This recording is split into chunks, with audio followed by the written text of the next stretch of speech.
Hey, fellow mathers! Welcome to the podcast where math is FigureOutable. I'm Pam, a former mimicker turned mather. And I'm Kim, a reasoner who now knows how to share her thinking with others. At Math is FigureOutable, we are on a mission to improve math teaching.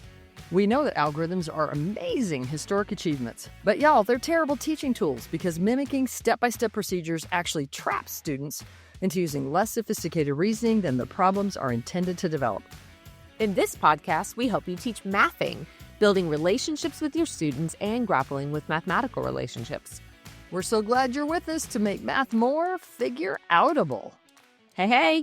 All right, so you might have noticed I changed that last line to Yeah, we're I so saw. glad. Yeah. Because today we're going to be thankful a little bit. Yeah. It's a We thankful should be time thankful of the year. every day, We but should be. Yep. listen, at this time of the year, it's busy. So yes, let's take some time to be thankful for all that we have. And can we slow down?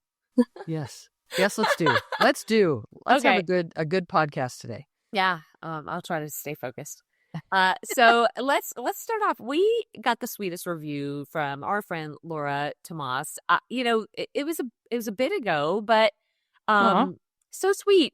Listen, it's fun when people that we know personally listen and then send a message to say, "Hey, I listened to that episode." Some of my teacher friends from when I used to teach sometimes send a message, and I'm like, "Oh, you listened to the podcast? That's cool."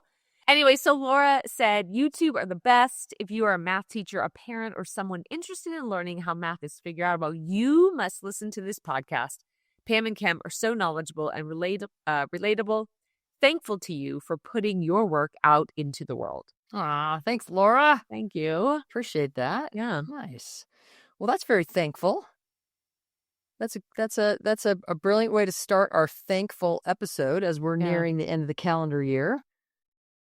Yeah, so it generally gets really full of events and family, but it can be simultaneously fun and stressful. So we thought that we would spend a little bit of time reflecting on what we're grateful for.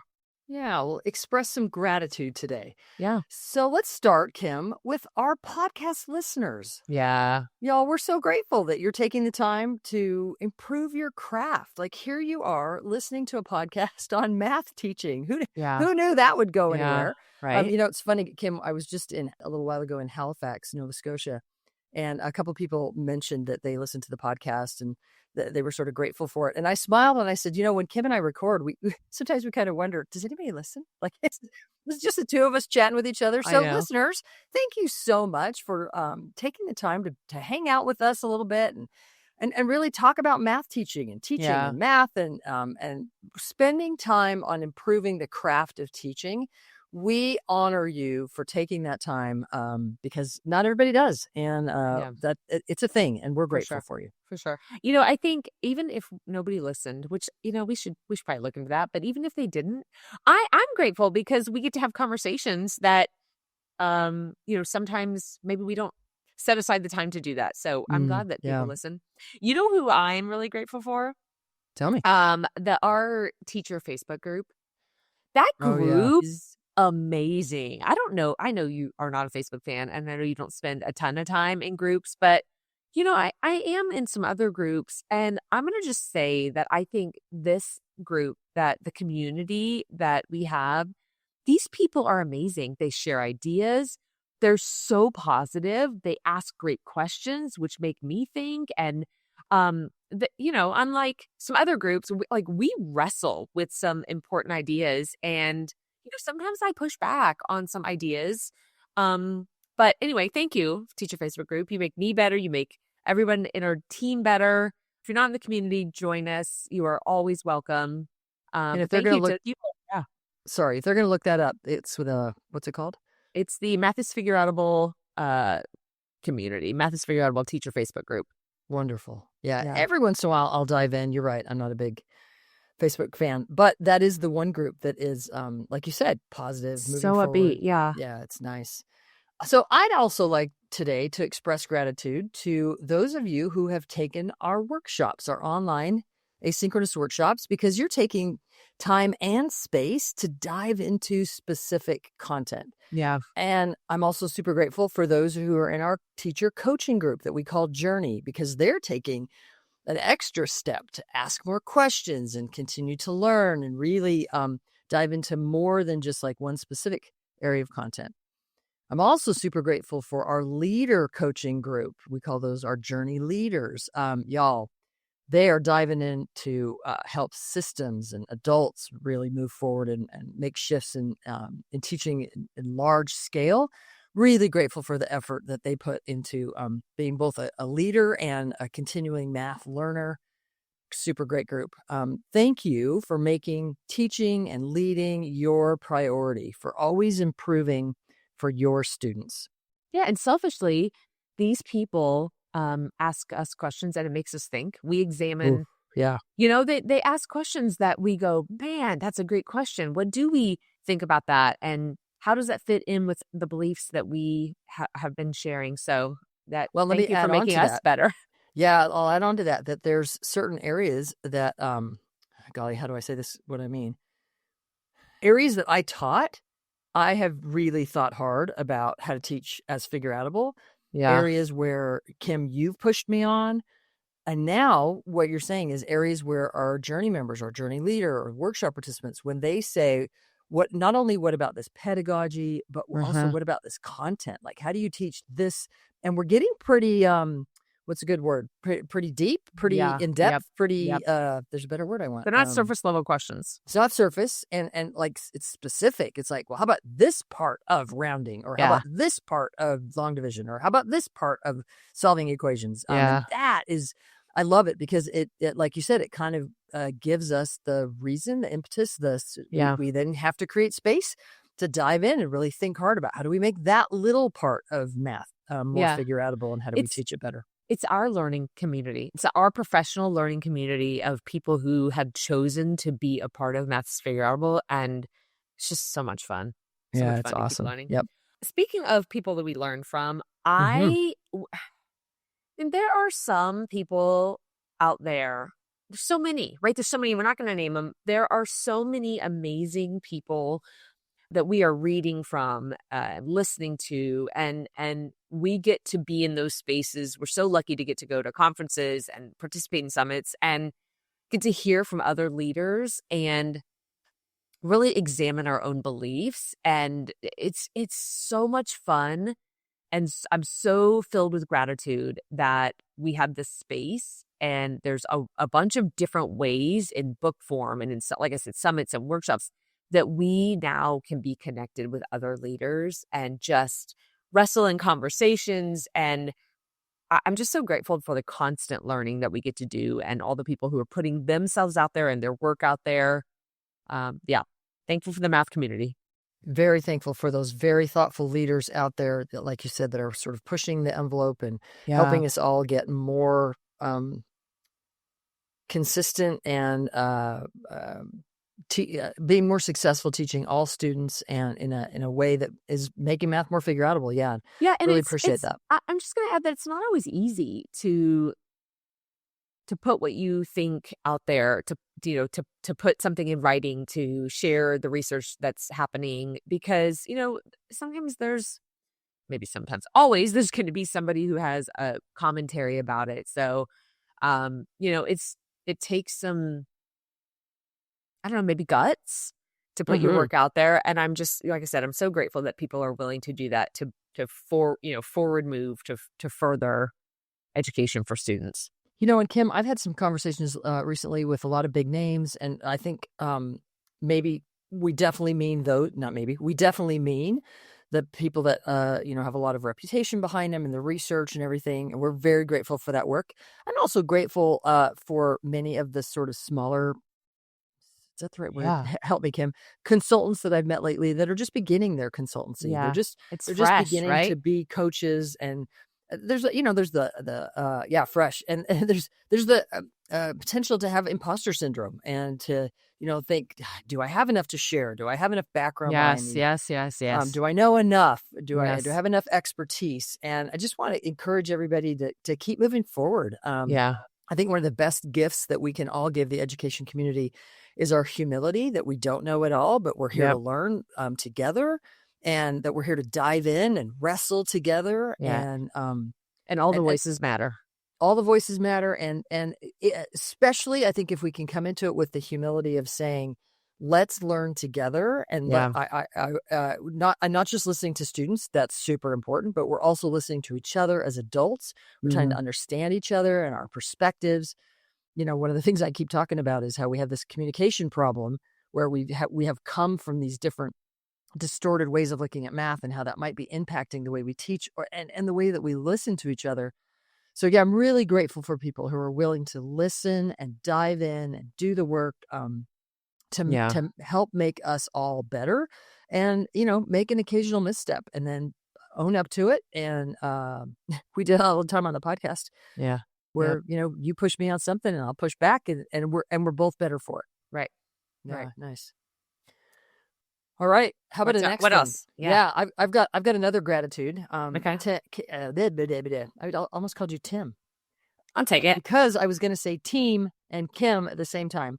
Okay. Kim, I'm really grateful right now for our small team at Math is FigureOutAble. Oh man, yes. Oh gosh. I'll ask you what you're grateful for specifically, but I'll say specifically right now, I'm probably grateful for lots of things for our small team, but right now at the moment, I'm grateful that they are picking up my slack. We have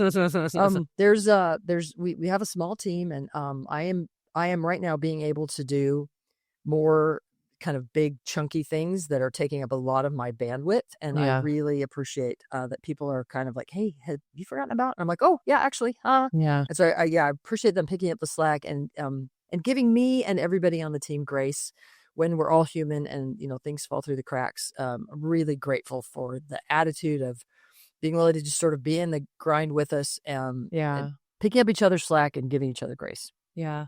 That's funny because I actually just dropped a message last night that you're just forgiving me for something. No, that that you get to be out in the world, and to some degree I'm out in the world too, and so we hear people comment on the work and this and that, but it cannot be done without this small but growing team of everybody kind of diving in and doing parts and picking up each other's slack. And it could not happen without everybody else.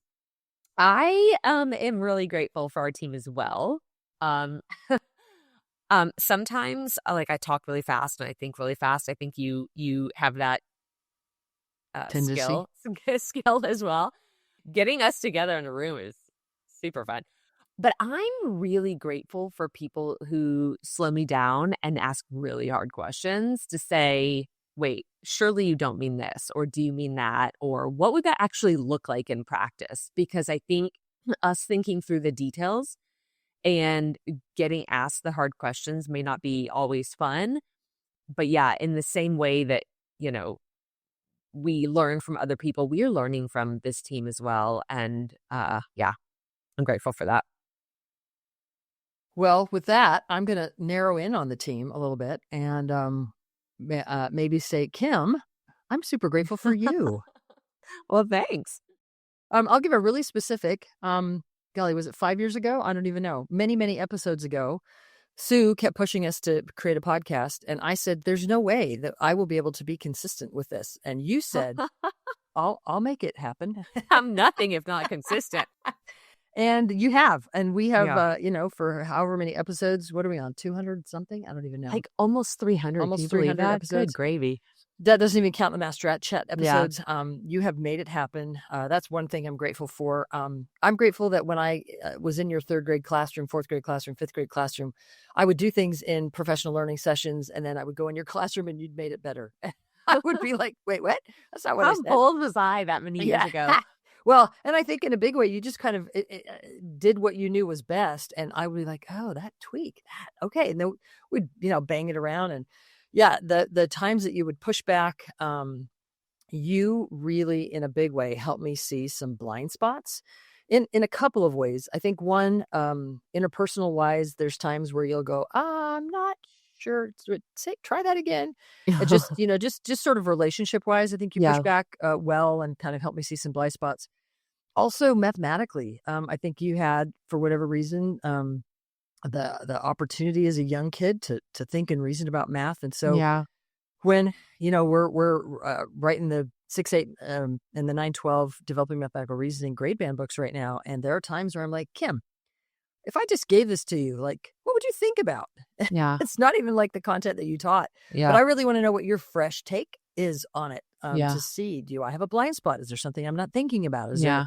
How do you read this bit of research, and how do you see how kids are doing this kind of thing? And it's been super helpful for my growth as a math educator, as a mathematician, and frankly, as in our small team, to work better with people, not just the lone wolf doing my own thing, but actually, bringing people in and working more collaboratively. That's been very helpful. So Well, thank you. Thank you. Well, I'm going to turn the tables on you then, because as you were talking, I was thinking kind of about this journey. And I'm not going to, well, maybe I will. I don't care. I'm 47 years old. And I was 22, I think, when we met. I don't know that the listeners know kind of our whole journey. I'm not going to go into it, but I think I was a 22-year-old, like, second-year teacher. I was young when I got out of school. And, man, could you have imagined? We had no idea. But I'm so grateful for this entire journey. I think you are such a visionary. When I heard that word several years ago, I was like, yes, that's exactly what Pam is. And I'm not With all the good and the bad that comes with it, right? Yeah, that's not my role. But I'm so grateful to have gotten kind of this front row seat for 25 years. We've done a whole bunch of different things together, but you took a leap a number of years ago and said, we had done a project together, and then you were like, hey, you want to not go back to teaching? And, we kind of stared at each other and we're like, is that gonna be a thing? And, we just said, let's take it a year at a time. And basically it was a little less of don't go back to teaching, a little bit more of want to jump off a cliff with me. Yeah, kind of. Try this crazy thing with me. And it's been such a journey. Like, I've grown so much, both in, teaching and coaching and, my own mathematics. And I mean, what a journey to get to do what we do. And I'm so grateful that you trusted me. And I'm so grateful that, that I have the opportunity to do this work and also be family centered. And, education in general has changed so much. And, I'm just so grateful. And so thank you for bringing me along for the ride and, trusting some intuition. And it's been a journey, and I can't wait to see what we do next. I'm absolutely back at you. And I'm grateful that God put us in a position where we could sort of land in each other's classrooms and be like, let's do some work together. Yeah. Pretty cool. Yeah. Y'all, listeners, who are you grateful for? We invite you to consider who right now is on your mind as we were talking about people that we're grateful for, who pinged for you, and we invite you to let them know. Let them know at this time of the year that you're grateful for them in whatever small way that they've touched your life. We are grateful for you. We are grateful that you have the drive to improve your craft, to improve teaching. Y'all, thanks for tuning in to our podcast. We honor the journey that you are on, and we are super honored to be on it with you. All right, y'all, thanks for tuning in and teaching more and more real math. To find out more about the Math is FigureOutable movement, visit mathisfigureoutable.com. Y'all, thank you for spreading the word that math is FigureOutable.